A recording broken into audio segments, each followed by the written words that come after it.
नमस्कार, हरे कृष्णा, जय श्रीराम. पुन्हा एकदा तुम्हा सर्वांचं स्वागत आहे माझ्या युट्यूब चॅनल ॲस्ट्रो विज्ञानवरती. तर मागील 10 व्हिडिओमध्ये आपण कुंडलीतील 10 स्थानांबद्दल माहिती घेतली आहे.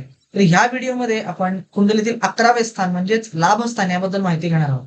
तर पुढे जाण्यापूर्वी परत एकदा सर्वांना विनंती आहे की त्यांनी चॅनलला लाईक करा, सबस्क्राईब करा, जास्तीत जास्त लोकांपर्यंत याची माहिती पोहोचवा, जेणेकरून जास्तीत जास्त लोकांना या ज्योतिषाबद्दल माहिती निर्माण होईल, एक जागरूकता निर्माण होईल. चला तर मग सुरू करूयात 11व्या स्थानाबद्दल माहिती घ्यायला. तर तुम्हाला कुंडलीमध्ये इथे 11वे स्थान दिसत आहे. तर 11वे स्थान प्रामुख्याने काय सांगतं, तर 11वे स्थान हे प्रामुख्याने आपले लाभस्थान म्हणून ओळखले जातं. तर लाभस्थान का, तर आपण मागच्या व्हिडिओमध्ये बघितलं की हे 10वे स्थान आहे. 10वे स्थान म्हणजे दशम स्थान, हे कर्मस्थान म्हणून ओळखले जातं. तर ज्योतिषातील हा एक नियम आपण लक्षात ठेवूयात की एखाद्या घरापासून जे त्याचे दुसरे घर हे नेहमी त्याचा लाभ किंवा त्याचा प्रॉफिट दर्शवत असतं. तर दशम स्थान हे कर्मस्थान आहे आणि त्या कर्मातून मिळणारी फळं हे 11वे स्थान किंवा त्यातून होणारे लाभ किंवा तोटा हे 11वे स्थान आपल्याला दाखवत असते. सो इन जनरल हे 11वे स्थान लाभस्थान आहे. म्हणजेच आपण आपल्या व्यवसायातून, आपण आपल्या नोकरीतून आपण जे कमवतो ते पैसे, तर कमवता येणारे पैसे हे जे आहे ते आपल्याला 11वे स्थान दाखवते.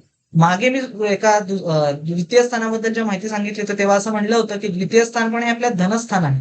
तर द्वितीय स्थान हे धनस्थान का आहे, तर ते आपण साठवलेल्या पैशांबद्दल सांगते, म्हणजे सेव्हिंग केलेले पैसे. पण 11वे स्थान हे आपण अर्न केलेले पैसे म्हणजेच कमवलेल्या पैशांबद्दल सांगते. म्हणजेच आपण सातत्याने जे पैसे रोज दैनंदिन बेसिसवर मिळवत असतो, व्यवसायातून येत असेल, उद्योगधंद्यातून येत असेल किंवा नोकरीतून येत असेल, तर अशा प्रकारचे जे धन आपण इकट्ठा करतो किंवा जमा करतो, तर ते हे 11वे स्थान आहे किंवा अर्निंगचे स्थान आपण याला असं म्हणू शकतो. तर नुसताच पैसा नाही, तर कुठल्याही प्रकारचा मोबदला असेल किंवा सोने असेल, दागिने असतील किंवा रोकड असेल, या कुठल्याही प्रकारचे आपण केलेल्या कार्याबद्दलचा मोबदला असेल किंवा फळ असेल, ते आपल्याला हे 11वे स्थान दर्शवून सांगत असते. त्यानंतरच 11वे स्थान हे आपल्या इच्छापूर्तीचे पण स्थान आहे. म्हणजे आपल्या आयुष्यामध्ये आपल्याला माहिती आहे की अनेक लोकांना अनेक वेगवेगळ्या इच्छा त्यांच्या मनामध्ये असतात की मला हेच करायचंय, तेच करायचंय, हीच गाडी घ्यायची, तीच गाडी घ्यायची, किंवा हे मोठं घर घ्यायचंय, किंवा अशा अशा प्रकारे आयुष्यात पुढे जायचंय. तर अशा प्रकारची कुठलीही इच्छा मनामध्ये असते, तर त्याची इच्छापूर्ती ही होऊ शकते की नाही होऊ शकत, हे एकादश स्थान किंवा 11वे स्थान आपल्याला सांगत असते. तर कुठलाही स्वार्थ एखाद्या व्यक्तीच्या मनामध्ये असेल किंवा त्याला अभिलाषा असतील, तर काही मिळवायची अपेक्षा, एक सिंपल अपेक्षा जरी असेल एखाद्या व्यक्तीकडून, तरी त्या अपेक्षेची पूर्ती होईल की नाही त्याच्या आयुष्यामध्ये हे 11वे स्थान आपल्याला सांगत असते. त्यासोबतच 11वे स्थान आपल्या नातेसंबंधांच्या दृष्टीने बघितलं तर आपल्या मोठ्या भावंडांना सांगत असतो. जर एखाद्याला मोठे भावंड असतील, भाऊ किंवा बहीण, तर त्यांच्याबद्दल माहिती देणारा हे स्थान आहे. तर त्याचे त्या मोठ्या भावाबद्दल संबंध कसे असतील, चांगले असतील, वाईट असतील, काही भांडणं असतील किंवा खूप प्रेमळ संबंध असतील, तर हे सर्व या 11व्या स्थानाबद्दल आपल्याला समजत असते. तर 11वे स्थान हे एकूण काय म्हणता येईल की समूहाचे स्थान आहे, म्हणजे ग्रुपिझम.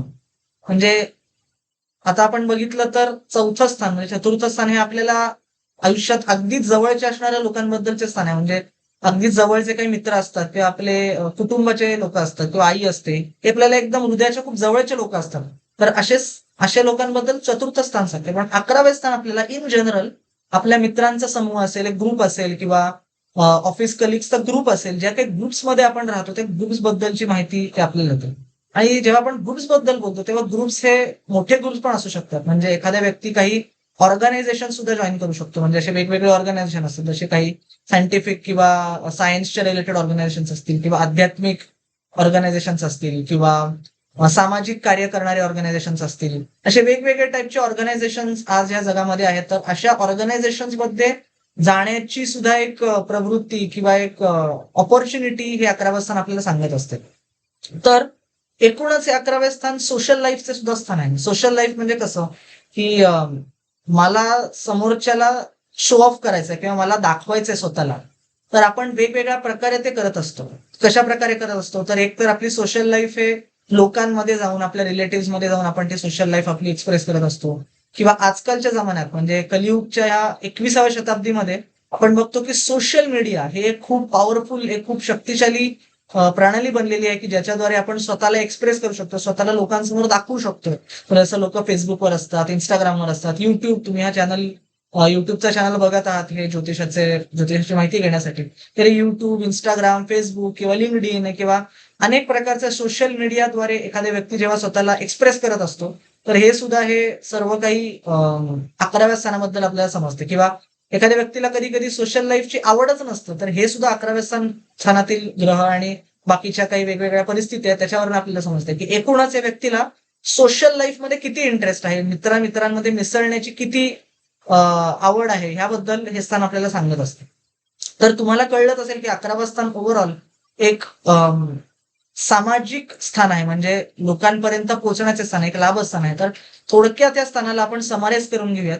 तर 11वे स्थान काय सांगते, तर प्रामुख्याने 11वे स्थान हे लाभस्थान म्हणून ओळखले जाते, त्यानंतर इच्छापूर्तीचे स्थान म्हणून ओळखले जाते, नंतर मोठ्या भावंडांबद्दल सांगण्याचे एक स्थान आहे, त्यानंतर समूहाबद्दलचे स्थान आहे, म्हणजे ग्रुपिझम, ज्या ग्रुप्समध्ये आपण राहतो त्याच्याबद्दलचे स्थान आहे, आणि त्यानंतरच हे सोशल लाईफ किंवा सोशल मीडिया ह्यावरती करणाऱ्या गोष्टी याच्याबद्दलचे एक स्थान आहे. तर आशा करतो की तुम्हाला 11व्या स्थानाबद्दल छान माहिती मिळाली असेल आणि त्यासोबतच त्याची समरी सुद्धा आपण ह्या व्हिडिओमध्ये बघितलेली आहे. तर पुन्हा भेटूयात पुढच्या व्हिडिओमध्ये कुंडलीतील 12वे स्थान म्हणजेच शेवटच्या स्थानाबद्दल माहिती घेण्यासाठी. व्हिडिओ आवडला असेल तर व्हिडिओला लाईक करा, चॅनलला सबस्क्राईब करा, जास्तीत जास्त लोकांपर्यंत व्हिडिओ पोहोचवा, कमेंट बॉक्समध्ये तुमचा फीडबॅक मला कळवा. तोपर्यंत हरे कृष्णा, जय श्रीराम.